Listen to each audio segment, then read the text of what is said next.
The ones who've not done the homework, they should read. So who's going to begin? Page 158. Yeah, Ghazal can begin.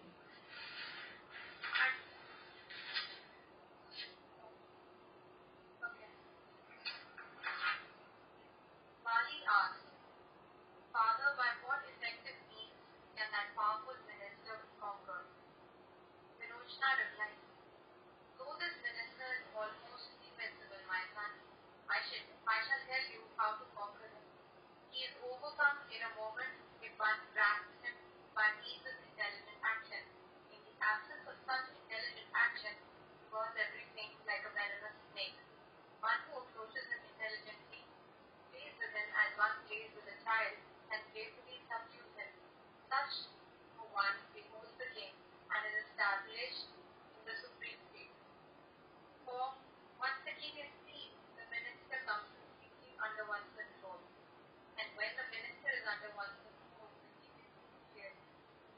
Until the king is seen, the minister is not really conquered. And until the minister is conquered, the king is not seen. When the king is not seen, the minister plays havoc and spreads sorrow. When the minister is not conquered, the king remains unseen. Therefore, one's intelligent practice has to be simultaneously before the king and to subdue the minister.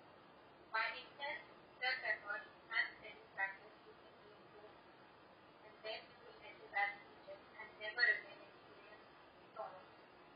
That is the region inhabited by holy men who are forever established.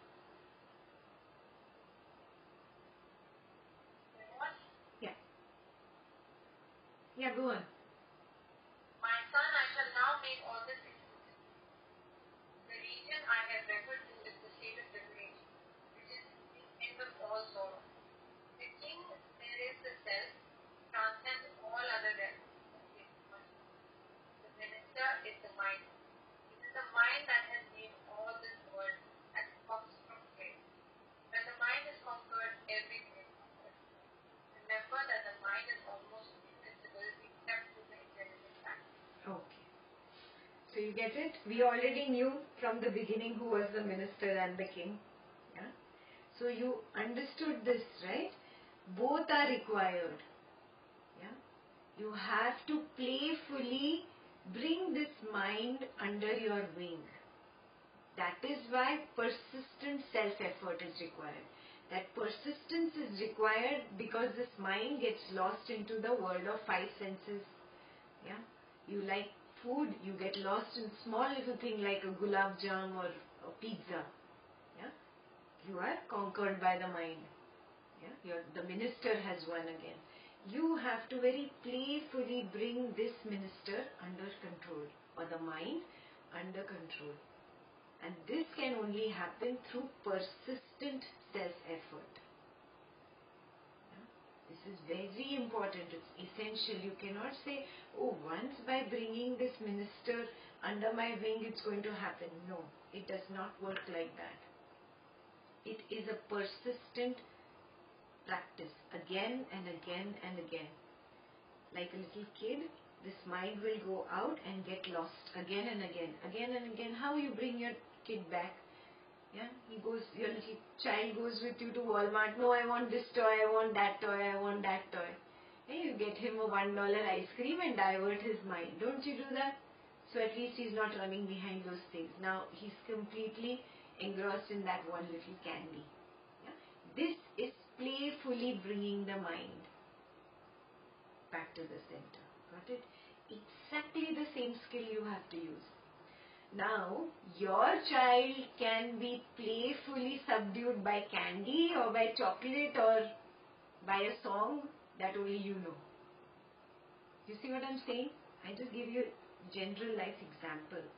But how can you bring your mind to the center, away from the five senses that it gets lost in? This skill you have to cultivate. You have to find out what is that one little candy or chocolate to bring it back to the center. Got it? And it's going to be different for every person, huh? This is the meaning of playfully subduing it. And this has to be a persistent effort. Yeah? Now, only bringing the mind within, is that enough? No, the second step is to, become one with that Purusha, the self that you are. Yes? This begins the first time in a seeker's life. This begins when you do your first Sudarshan Kriya, or that first profound meditation that happens to you, where you just go deep within and you're really established in silence. Yeah? Very beautiful thing Gurudev says, no? Akinchan, aprayatna, acha. I am nothing, I do nothing, and I want nothing. When you are in that state of complete nothingness, quietness, silence, yeah, that is that state that is required. Yeah? That is when the self is seen. But you will very easily forget this state. Yeah? Why? Because the mind loves to go out into the world. Yeah? So again bringing the mind back, again experiencing this state, silencing yourself, yeah? Actually being with the self. And again the mind goes out. Are you seeing this? It is a continuous process. That is why he says it is twofold. Clear? The first two paragraphs are clear?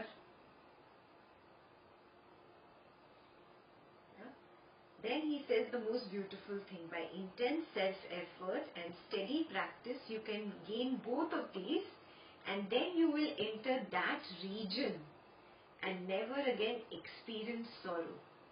And this is true. Yeah? You go to a state of no mind, where it is no mind, there is really no sorrow, because sorrow is only related to your mind. It is a product of your mind. Yeah? So you will reach a different kind of realm where the mind does not exist. But, very important, what did he say? Intense self-effort is required and steady practice. This continuously bringing the mind back, continuously bringing it back. This is steady practice. But to do steady practice, I need to be committed, no? I need to keep putting in my self-effort. Yeah? So in Sanskrit it is Purushartha and Abhyasa. Yes? Both are required for this to happen.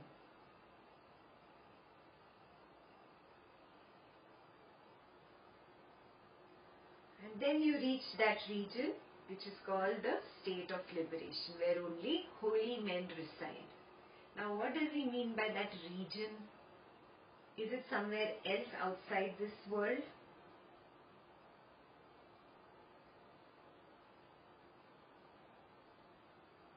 Where is it?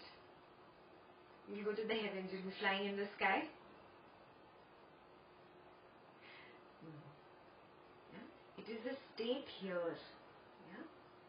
It is the state like Gurudev's state. Yeah? He uses his intellect. Yeah?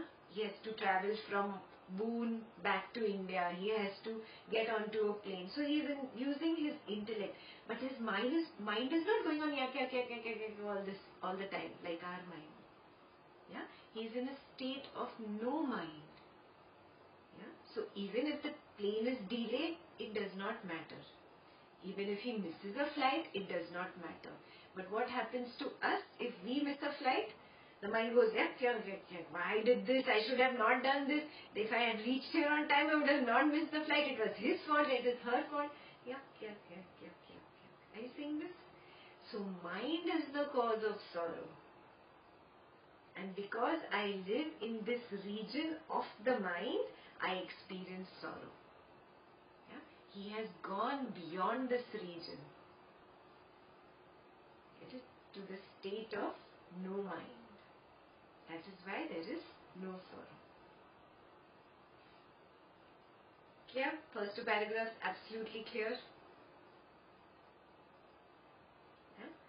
intelligent action. So now Bali's question is, what is intelligent action? Yeah? Let's read ahead.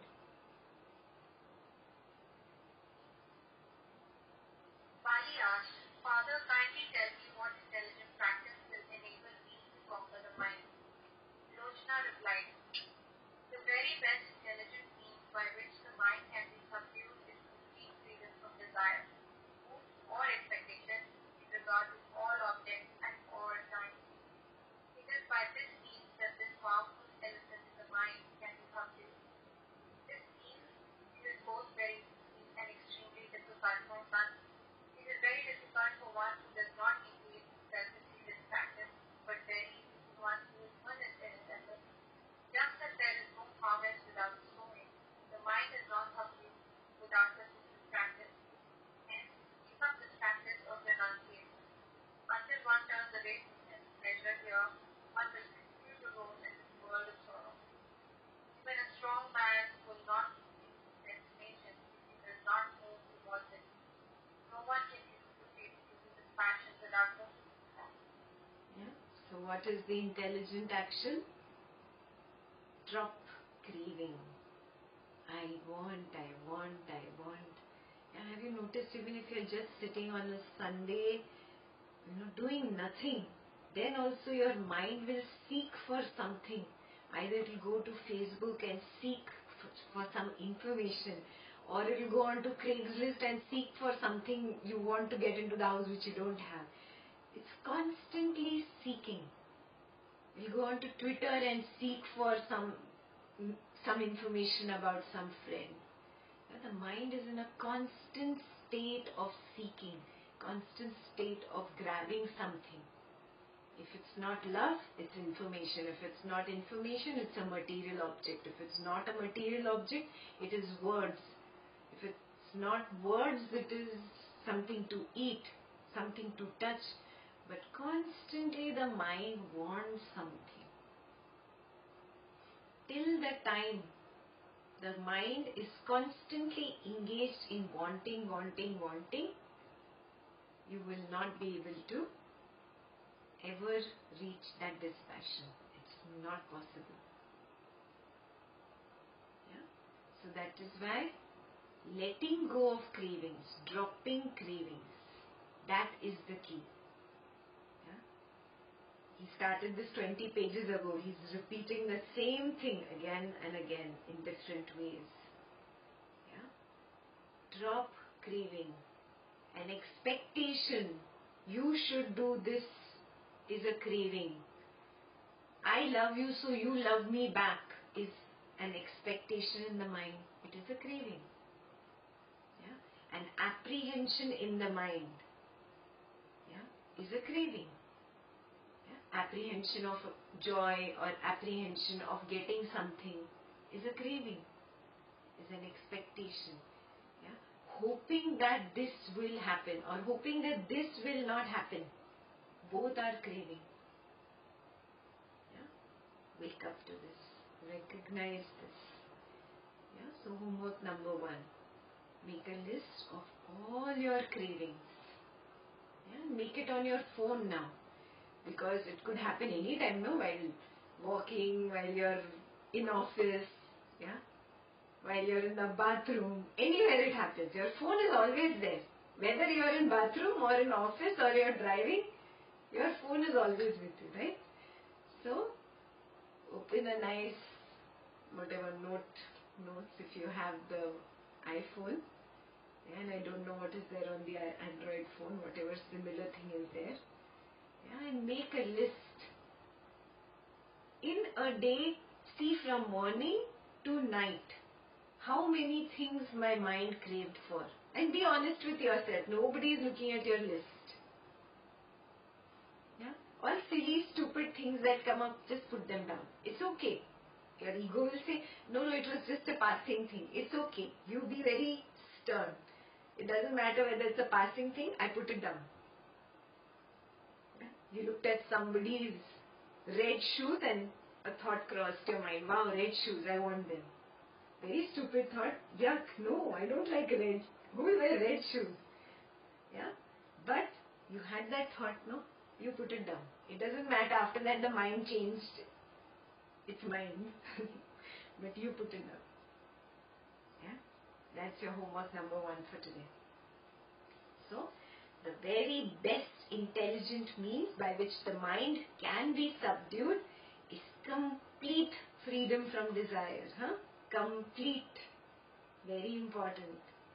Complete freedom from desire, hope or expectation in regard to all objects. A person is also object. Name, fame, prosperity, appreciation from somebody is also an object. Love of your wife, husband, child, parent is also an object. Understand this here. All objects at all times. Yeah? Knowledge is not for only Wednesday evening 1 hour. At all times. Yes, very beautiful sutra this is. It is by this means that this powerful elephant can be subdued. This means is both very easy and extremely difficult. It is very difficult for one who does not engage himself in serious practice. So homework number 2 for you. Ask yourself this question. Have you now become serious at least about your spiritual practice? Or is it just a passing fancy? Everybody in Cincinnati is doing it, so I have to be a part of the group. Are you doing it that way? Or are you really genuinely serious about your spiritual practice? Homework number 2. So it will become very difficult for you if you are not doing this seriously. If reading Yoga Vasistha is just one of your craving that my one scripture will be complete. Some people have that. Just an ambition to complete all the scriptures there are. Yeah? If it is again just an ambition to complete the scripture, if you are reading it like a novel, you need to do a little bit of contemplation, a little bit of self-introspection. You really need to get serious.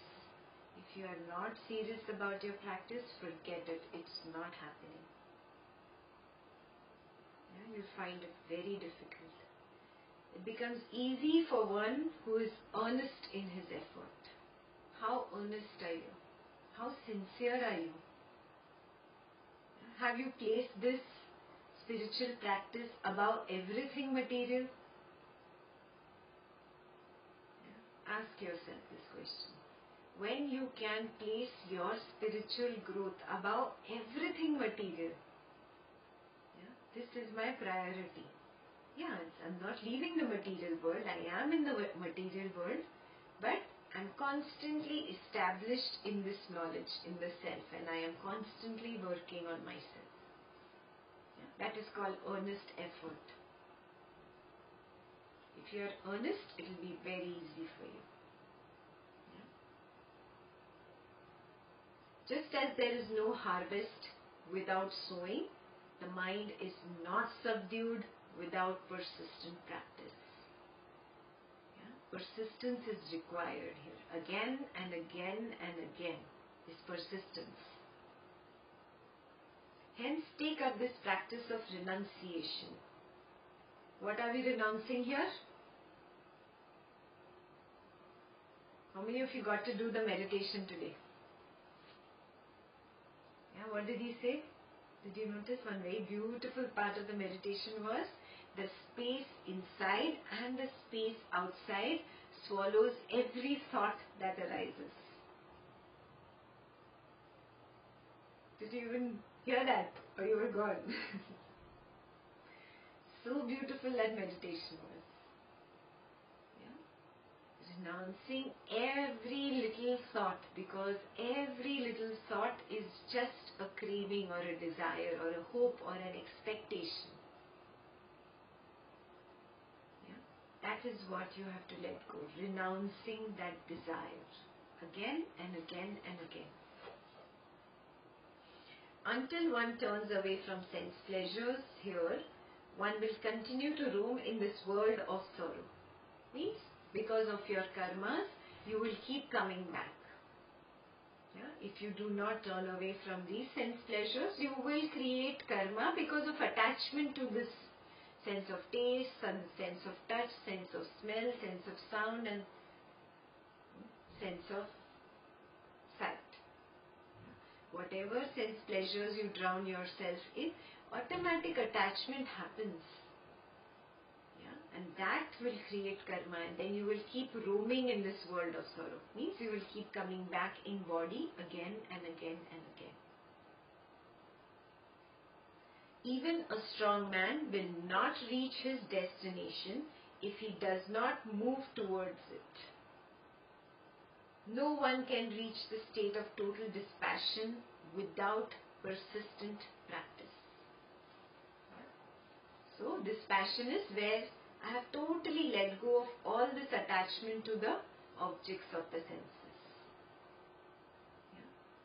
Nothing can pull me in its direction so much that I become a slave to that particular object, whether it is a person, whether it is a food item, whether it is situation or somebody's words. Nothing ruffles me. I am established in the center. This is Vairagya. And Vairagya or dispassion cannot be achieved without persistent practice, which is Abhyasa. Patanjali told us these were the two pillars of Patanjali, Abhyasa and Vairagya. Both are required. And dispassion cannot happen without persistent practice. Clear? Page 158 is clear?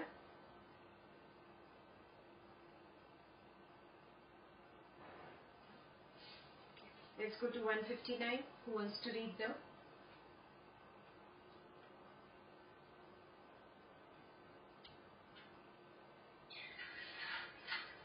Vipassana continued. Only by right exertion can dispassion be attained. There is no other means. People talk of divine grace or fate, but in this world we perceive the body, not a God. When people speak of God, they imply what is inevitable, what is beyond their control, and the events of natural order.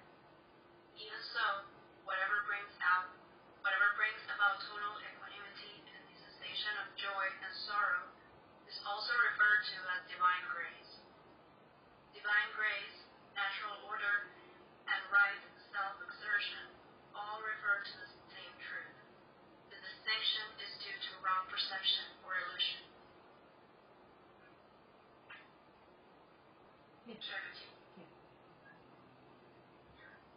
Whatever the mind conceives of through right self-exertion comes to be in its fruition.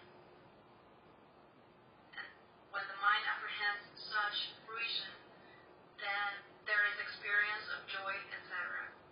The mind is the doer, and whatever it conceives of, the natural order, niyati, creates and manifests. The mind is also able to run counter to the natural order. Hence, it may even be said that mind is the prompter of the natural order. Okay. Here, right exertion is again the right self-effort, Purushartha. Just given a different word. Why? Because people can go into the wrong understanding of self-effort also. No? You can just put self-effort in material aspirations and call it the right exertion. Yeah? So he's saying no, what Purushartha, the scriptures are talking about is only towards your spiritual growth, to move away from this material life, to move away from getting lost in the Prakriti. Got it? Yeah. So only by right exertion can dispassion be attained. Means only by Abhyasa, persistent effort in the direction of the spiritual practices, can you attain Vairagya. There is no other means. People talk of divine grace. Why are they saying this? People say, oh, If Guru's grace is there, then it will happen to me. If God wants it, God willing, this will happen to me. Yeah, that is what he's talking about. People talk of divine grace or fate, but in this world, we perceive the body, not a God. Yeah, we can only perceive Prakriti. We do not see the Purusha. Yet we say, oh, if God wants it, then it will happen to me. This is the way of the mind resisting from putting the correct effort, the right exertion or the self-effort in that direction. Got it? That is where you say, oh, if God willing, this will happen. When people speak of God, they imply what is inevitable, what is beyond their control, and the events of natural order. Yeah? People want to say that, oh, it's not in my hands whether I grow spiritually or not. Yeah? Or if I have to become a Vairagi, then God's grace will flow on me and I'll become a Vairagi. No. Mind is making an excuse. It has heard these very rosy words. It has caught onto those words and it's trying to find a loophole out of the right self-exertion or the right exertion or self-effort. You got this? Yeah? Very important point this is. Events of natural order you understand, no? Niyati. Yeah? Even so, whatever brings about total equanimity and cessation of joy and sorrow is also referred to as divine grace. Yeah, we say, oh, God, it's all God's gift that this has happened. Yeah, I'm going through sadness, oh, God has brought this to me. All nice dialogues of the mind.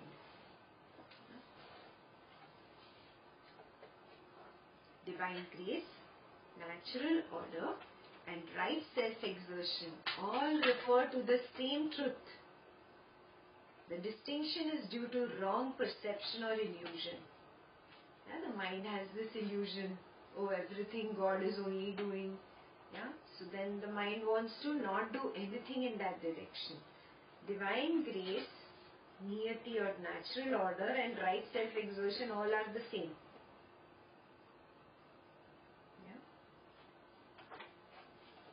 This that mind does not understand. Because the mind does not want to put the self-exertion. As in, somebody does not want to put in an effort, he makes an excuse. Because his mind is disillusioned. But when his mind becomes very clear, he sees only when I put in my self-effort and my Purushartha is really strong, then only something I can achieve or I can get, even if it is a spiritual growth or Vairagya in life. Yeah? He does not want to acknowledge that. Yeah? A disillusioned mind does not want to acknowledge that my Purushartha itself is niyati or divine grace. Are you getting this? Can you repeat that again? Let's take two minds. Yeah? One mind is the mind that is lost in this Maya, the illusion of the world. Yeah? This mind is looking for an excuse, does not want to put in self-effort or Purushartha of dropping the craving, of letting go of thinking, of just stabilizing in the center. Yeah? This is the mind that is disillusioned, lost in the world, is running away from the self-effort. This mind says, oh, everything is God's grace. If it has to happen to me, it will happen to me. Are you getting this? This mind does not want to say that my self-effort is only equal to God's grace. Yes, but a mind that is very persistent and strong in its Purushartha is not lost in this illusion of the world, in the Maya of the world. This mind says, my self-effort itself is equal to God's grace. Do you get it? Everybody got it?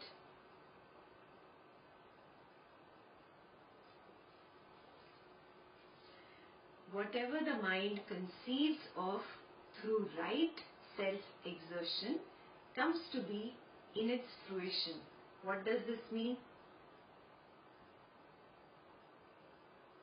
Whatever is happening today, whatever karma phalam I am going through today is because my mind had a raga or dvesha in the past.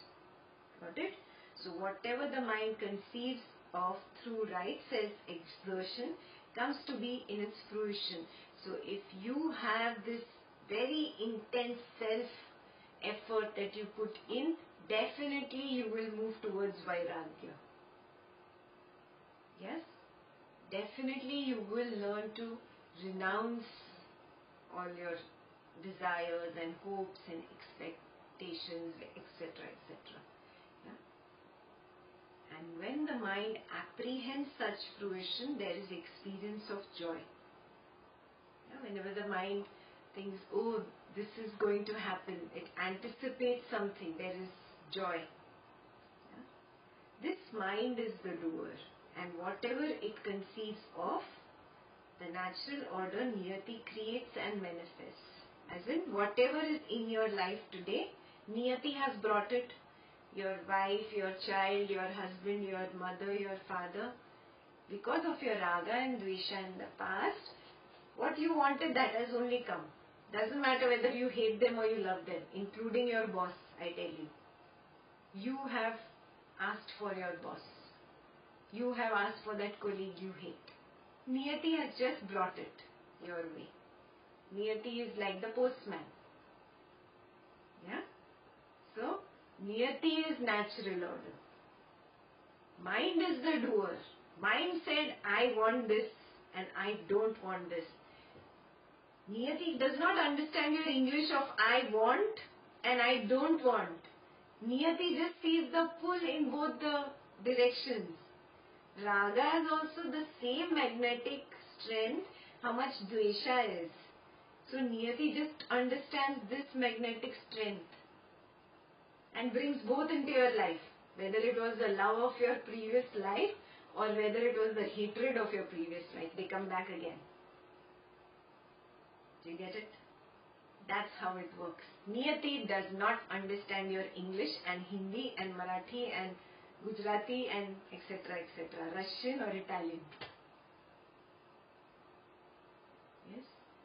So see this. This is very, very important. The mind is the doer here.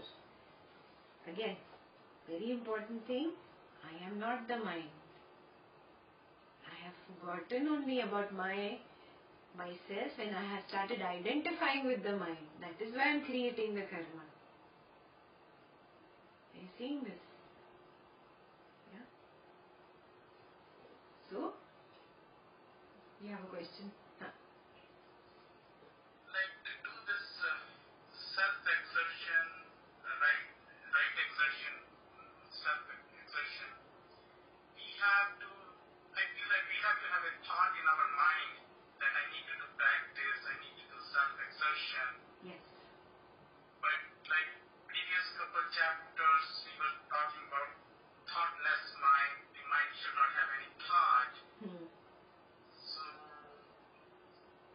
So now like for doing all this, we have to have a thought, right? Obviously, no? First of all, that mind needs to be educated, no?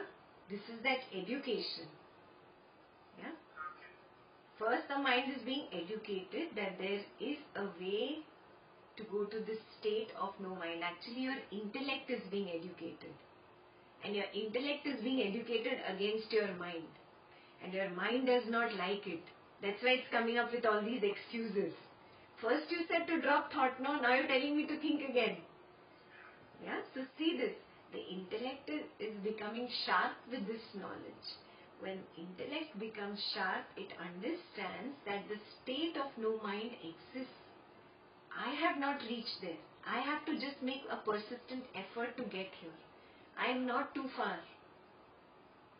Yeah? That's what it is. So learn to distinguish between your intellect and your mind. We'll get there. He'll talk more and more and more about this. It'll open up. Yeah, so the mind is the doer. And whatever it conceives of, the natural order Niyati creates and manifests. The mind is also able to run counter to the natural order. Hence, it may even be said that mind is the prompter of the natural order. Means what? It can go opposite to the natural order, no? Somebody has come in my life because of my previous karma. Niyati or natural order has brought person A in my life. Yeah, but I don't want to go with this flow now. I hate this person. Yeah, I want to go counter to the natural order. So Niyati said, okay, good. Another dvesha, one more seed. Yeah, so be it. Tatha astu. Yeah, so it is the prompter of Niyati. It goes towards dvesha. Niyati says, okay, I will give you dvesha in your next janma or in the future of this janma. It just goes with raga. Niyati says, I'll give you raga. It's the prompter of the natural order. Because the mind is the doer. Yeah, the mind is totally lost in doership. When it goes with the flow, just spontaneous action, that is not mentioned here, does not get lost in raga and dvesha, just goes with the order. Whatever Niyati has brought in front of me, good or bad, happy or sad, I just be with it. And this being with it means going with the natural order. Yeah? Then you are not creating new seeds. You are not going counter to the natural order. Do you see what I'm saying? This is very subtle, huh? You can miss this point completely if you are not attentive.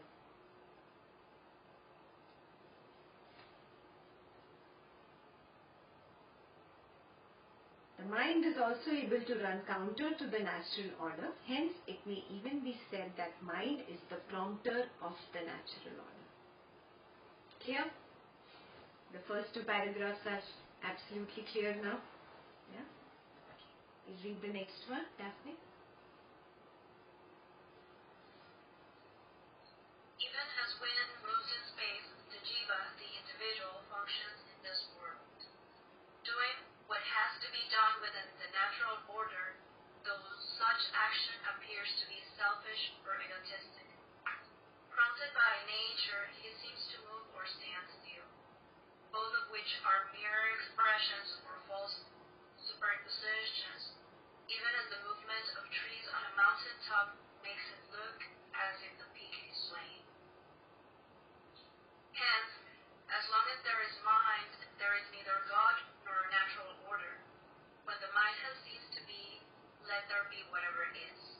This is very important. Now you understood in this situation where the mind created the raga and dvesha, was trying to dodge the niyati.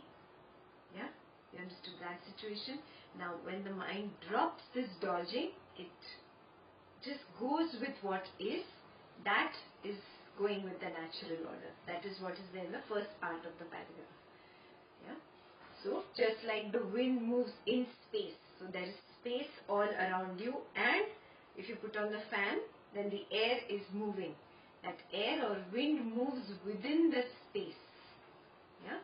Just like that, the jiva, the individual, functions in this world doing what has to be done within the natural order, though such action appears to be selfish or egotistic. Yeah? When you are not going against the natural order, you are just acting spontaneously in the moment, just being with what has come my way right now and getting done with my karma. It may seem selfish or egotistic to somebody else, but I am actually just flowing with what has come my way. Are you seeing this? That is the way to completely wash your hands of of all the karma mortgage that you have. Pay it off. That's the easiest way to pay it off.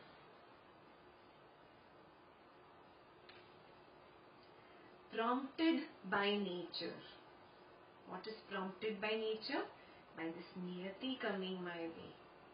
Yeah, spontaneous action. Some horrible person falls into my lap today. I just be with what is. No dvesha. Yeah, fantastic thing happens to me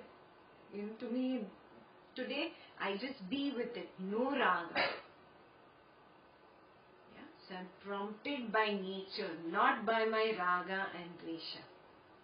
Yeah, prompted by nature, he seems to move or stand still, both of which are mere expressions or false superimpositions. Even as the movement of trees on a mountain top makes it look as if the peak is swaying. The peak does not sway. Yeah, it's established. It is where it is. Yeah? You may see the person and think that he is involved in raga and dvesha probably, but he's just flowing with niyati, spontaneous action, not creating karma. Yeah? But because of his flowing with niyati, you may think that there is no stability. The stability is actually there. Got it? That's the beauty of this paragraph. In one of the Ashtavakras, Guruji has mentioned that you cannot judge who is enlightened and who is not enlightened. You may appear to be doing certain things, but I think this very much resonates with that. Beautiful. You heard that? Yeah? Yeah. The Kabir ka doha, I don't know, or somebody else, I don't remember, where he says that before enlightenment, I cut wood and I carried water. After enlightenment, I cut wood and I carried water. Yeah? Things don't change. Yeah? Everything around you remains the way it is. Yeah? Here, you are a more stable and centered person. You're living in the center rather than with the mind which is always jumping at the periphery. Jumping into sense of sight, sense of taste, sense of touch, smell, sound. Yeah? He does all these actions at the periphery, but in the center he is. He lives in the center. Yeah? But you cannot really know who's enlightened and who's not. That is what exactly this paragraph is saying. Yeah. The next sentence. Hence, as long as there is mind, there is neither God nor a natural order. When the mind has ceased to be, let there be whatever is. Yeah? Means till the time you are lost in the mind and these five senses, yeah, nothing else, only doership is there. Yeah? There is no flow, there is no sakshi bhav. Yeah? You don't understand karma, you don't understand niyati, nothing. All this does not exist. You are lost in the prakriti. There is no God or Purusha. Yeah? But when only the Purusha you see, you are established in that Purusha, yeah? Then whatever is flowing, it doesn't matter. Yeah? When the mind has completely ceased, let there be whatever is. What is, is. You make peace with what is.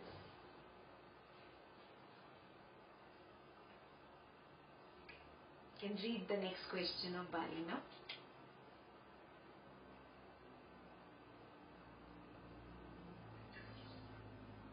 Bali asked, Lord, tell me how the cessation of craving for pleasure can be firmly established in my heart. Virochana said, My son, self-knowledge is the creeper that yields the fruit of cessation of craving for pleasure. It is only when the self is seen that the highest form of this passion becomes firmly rooted in the heart. Hence, one should simultaneously behold the self through intelligent inquiry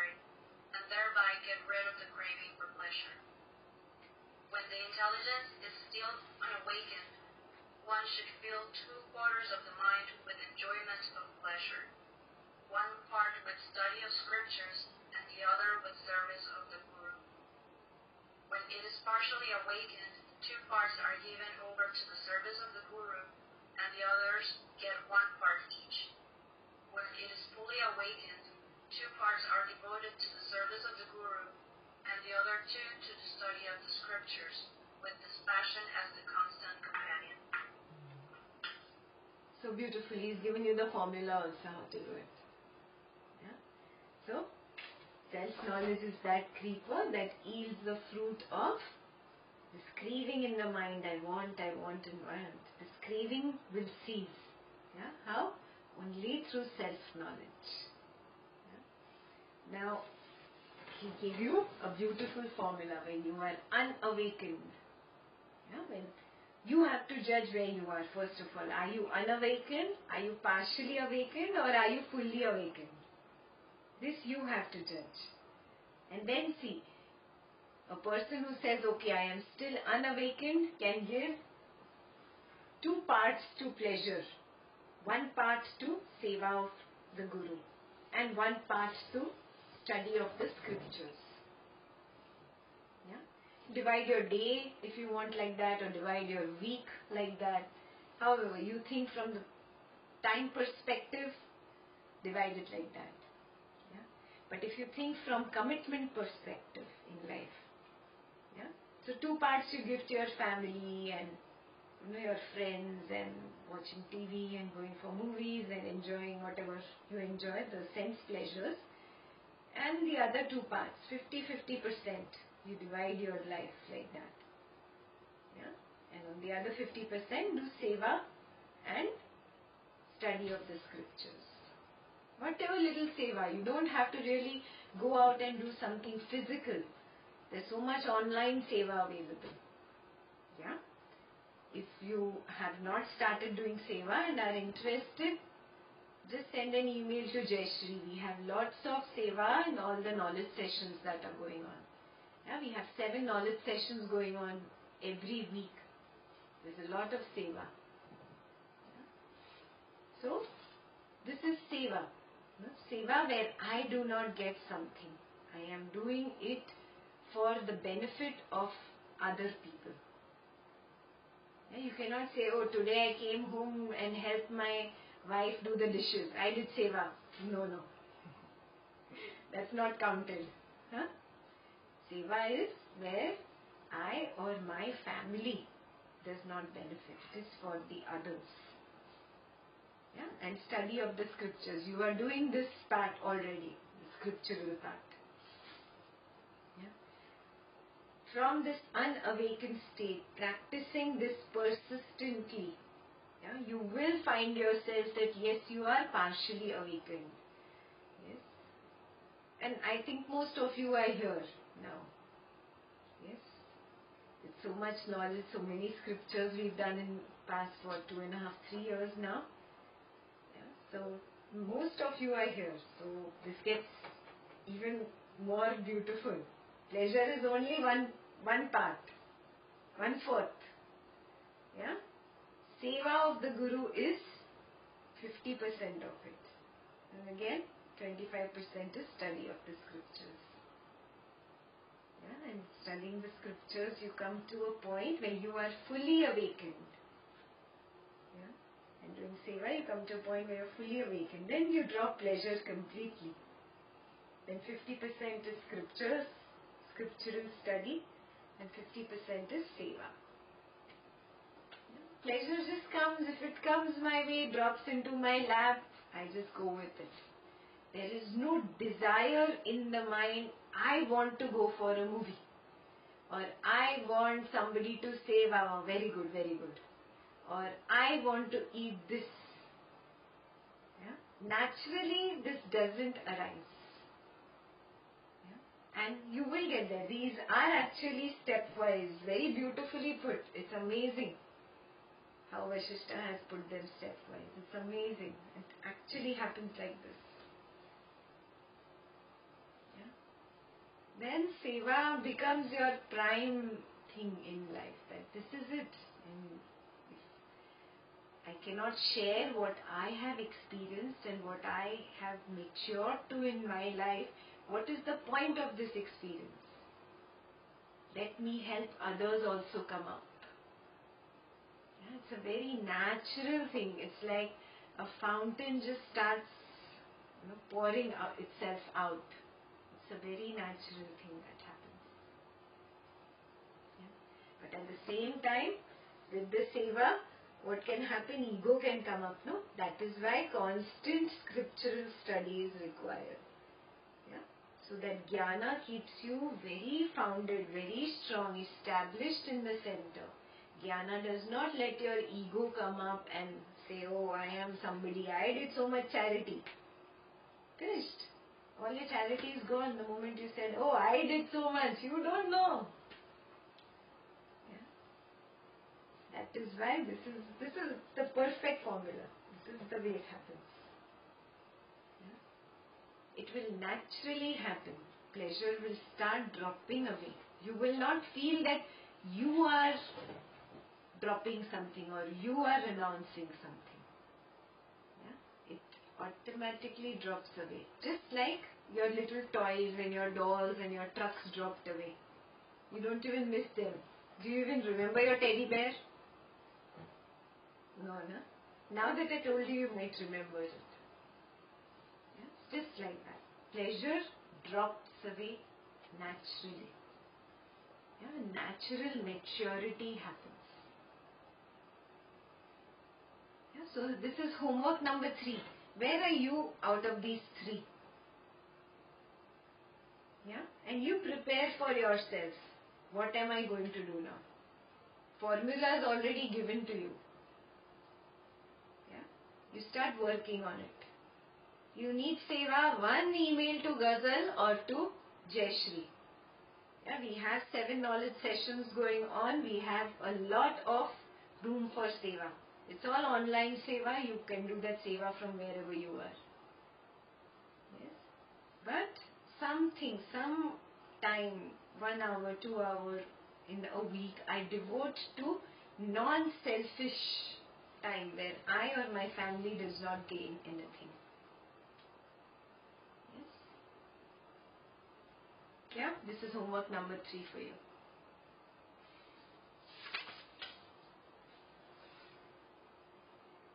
Now, if I give you homework, will you really do it?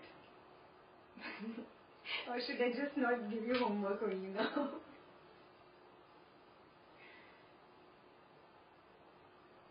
Bulu, it was a question. You do it? Pakka? See, huh? Okay.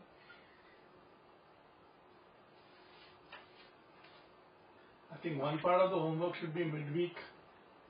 Everyone should call each other to see if they've done or not. Aditya is saying everybody call each other to check. Have you done your homework? Read page 160. 1 page. Only 1 page. Yeah, it's more of a repetition of again the same vairagya and how to drop craving and desire, and how he's just reiterating the same thing. Yeah, it's very beautiful. And of course the main question in your mind is that my mind craves for wealth, no? Oh, my mind wants money, my mind wants money. He tells you even how much wealth you should have. You should really collect.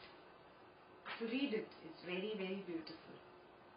Yeah? So just 1 page, read and think about it. And do your homework. Huh? This is the most important homework. That's why I stopped here today. You must really figure out where you are and what persistent effort you need to start doing in which direction. Yeah, enough of treating knowledge as spiritual entertainment. We really need to get sincere with our practice now. Yes? All good? Okay. I'll see you next week. Jai Gurudev.